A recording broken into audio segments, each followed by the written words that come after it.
Thank you very much, Paolo, for this interview. It's a pleasure to be with you. Maybe just in order to the rest of the audience to see this video, introduce yourself, just a couple of minutes. I'm Paolo Ardoino, Italian. I'm a coder, I'm a developer. So my entire life was dedicated to development, always passionate about distributed applications, parallel computing, security, privacy. I dedicated all my life to that. I started really coding when I was 8. After graduating at university in Genoa, in Italy, I first had a few jobs as a researcher dedicated to distributed applications and resilient communication networks, and then moved to finance. Decided that could be an interesting career, and eventually in 2014 I ended up to be in Bitfinex. Had to take over the implementation of the mention engine, that is the core part of a cryptocurrency exchange that takes all the orders from the users and executes them. In 2016 I was asked to become the CTO, and so I stepped in the role of CTO. In 2017 I became the CTO of Tether as well. Still coding for most of my time, but also enjoying strategy and long-term vision of the companies. Great history. You mentioned you start coding at 8. Yes, I started coding at 8. Awesome. Yeah. So I have a couple of questions. I want to introduce myself because people probably in my audience already know me. I'm CriptoNorber from CriptoNorber channel.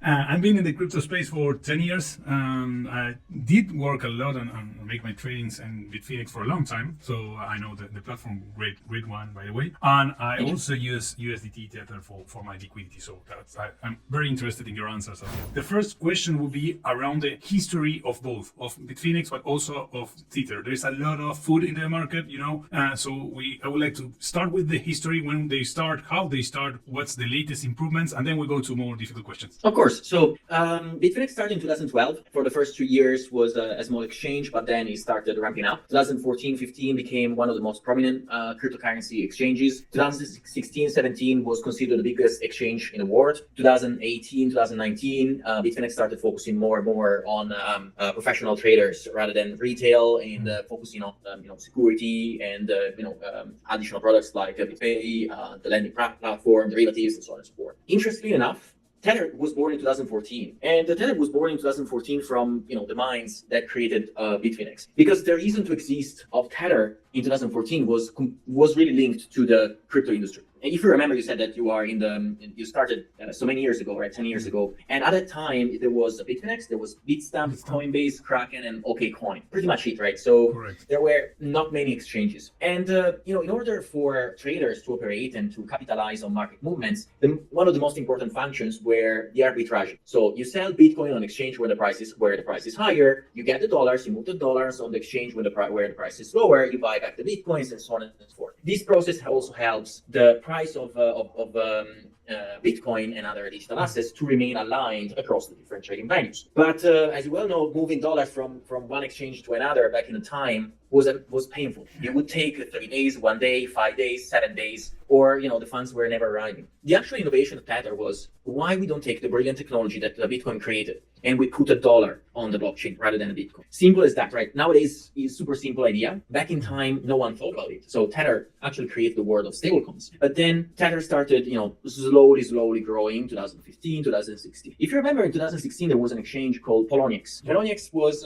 the first exchange that was listing every single token, and there were the ICOs and so on. Yeah. And eventually, since Poloniex didn't have banking, they started adding all these tokens against all the pairs were traded against USDT. So suddenly, USDT became the dollar of crypto. Mm-hmm. And Poloniex was a really big exchange back then. And then 2017 came, so the big boom of ICOs. So 2017 was the year of when Binance was born. Was the year of Wabi, was the year of OKCoin becoming massive. Bitfinex was really the top exchange. We were trading 10 millions per day.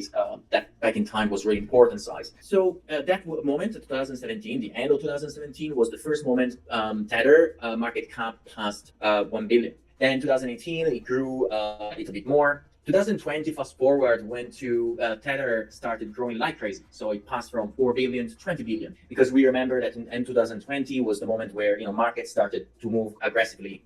2020 through part of 2021 until the end of 2021.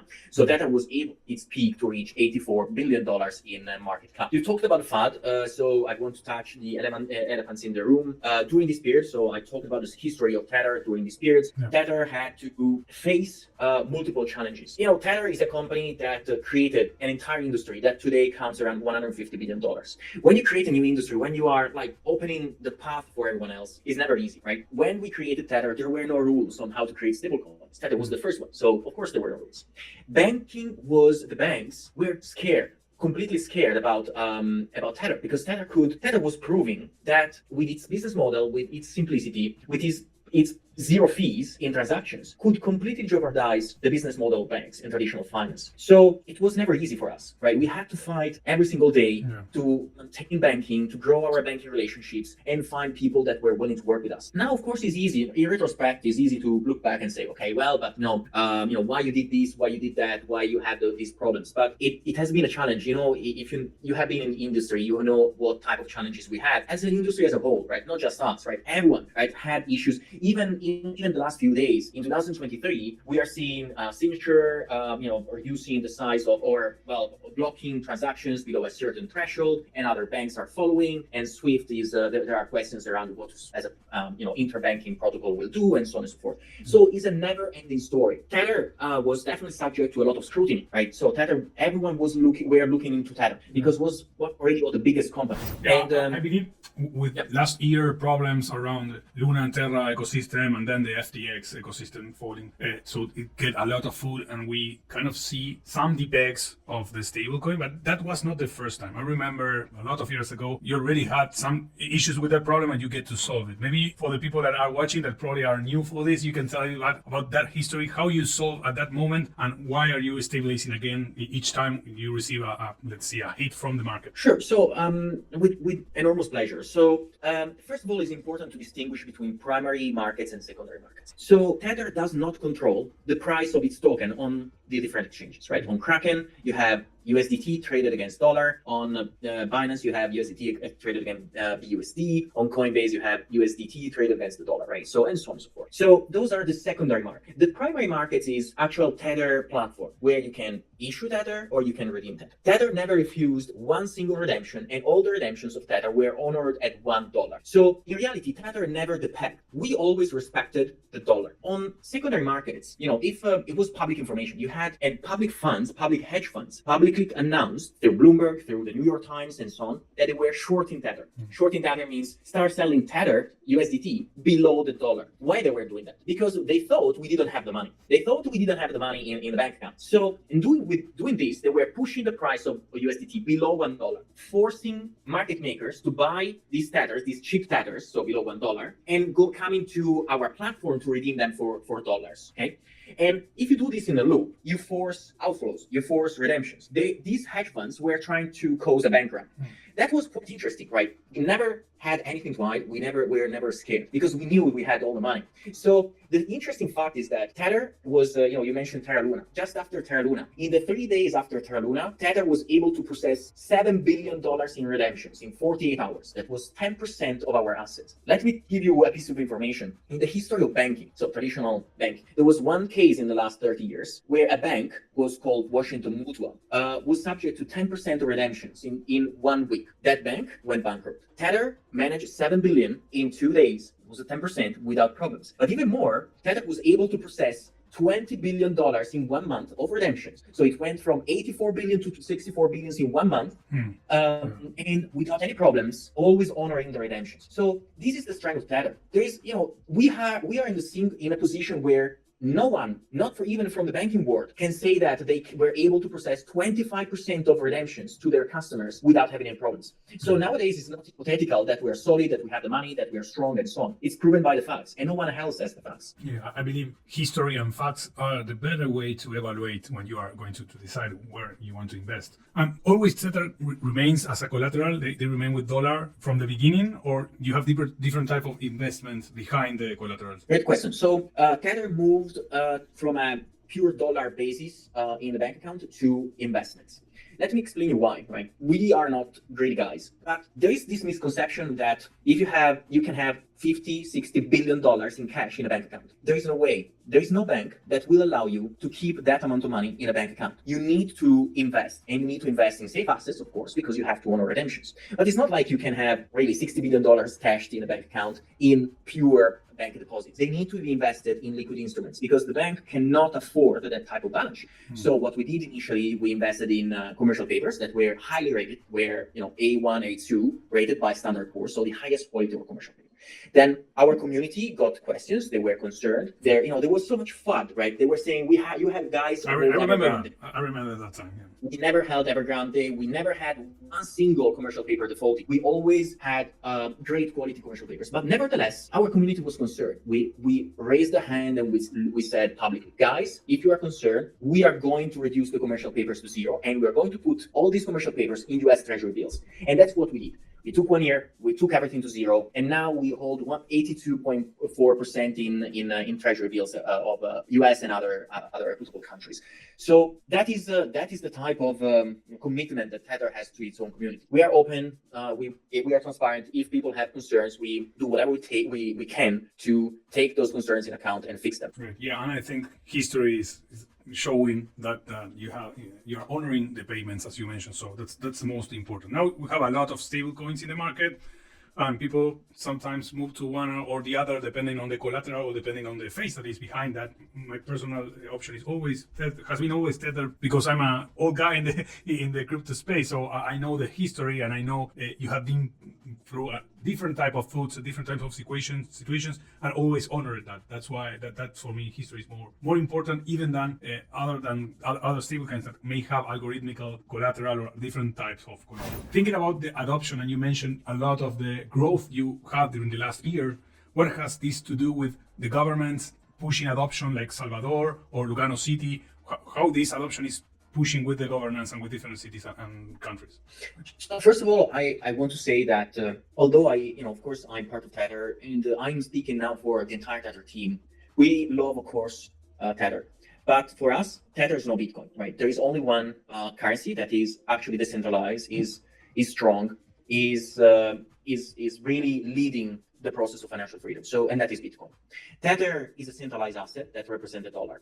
It's centralized because you use bank accounts and so on. But still, with Tether, we see both in Latin America, in Turkey, Middle East, Vietnam, all the emerging markets, developing countries are using USDT and Bitcoin in order to have an hedge against inflation.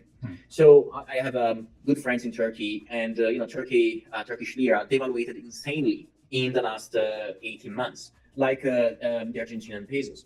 And it's so normal and it's fair for people to look at alternatives to try to protect their families, because now we are not even talking about speculation, right? It's not like people want to become rich in these countries. People want to protect their savings for their family. And there is nothing more sacred than that, in my opinion, because you have always to provide and protect your family. So now USDT is growing because of that, because we realize that we don't want to become the servants of Wall Street. We never wanted to become a bank. We don't want to become, the best tool for Wall Street traders. We actually want to focus on emerging markets in developing countries, because we believe that there are 2 billion people that have been left out from the banking world. These are entire communities that don't have a bank account. Not because they are bad people. It's just that they are not rich enough to have a bank account. That is even insane to say something like this, but it's the truth. So we believe that Tether can help there. Tether can be their wallet, can be their lifeline, a way to save money. And then, of course, you have Bitcoin, that is, the superior version, something that no matter what happens, you can hold it and no one will ever take it away from you, right? So it's, to us, we have a strong commitment in El Salvador. We have a strong commitment in Lugano. We are investing everything that we can to bring adoption to Bitcoin, to USDT, to financial freedom in general, and to freedom of communications. Great. Yeah, I think that's very important. It's a good point what you just mentioned, the difference between USDT, Tether, that it's the main stablecoin, but it's remained with a centralized, because you're still using banks, and the difference with a real decentralized asset such as Bitcoin. So I think that's also very important to establish the difference.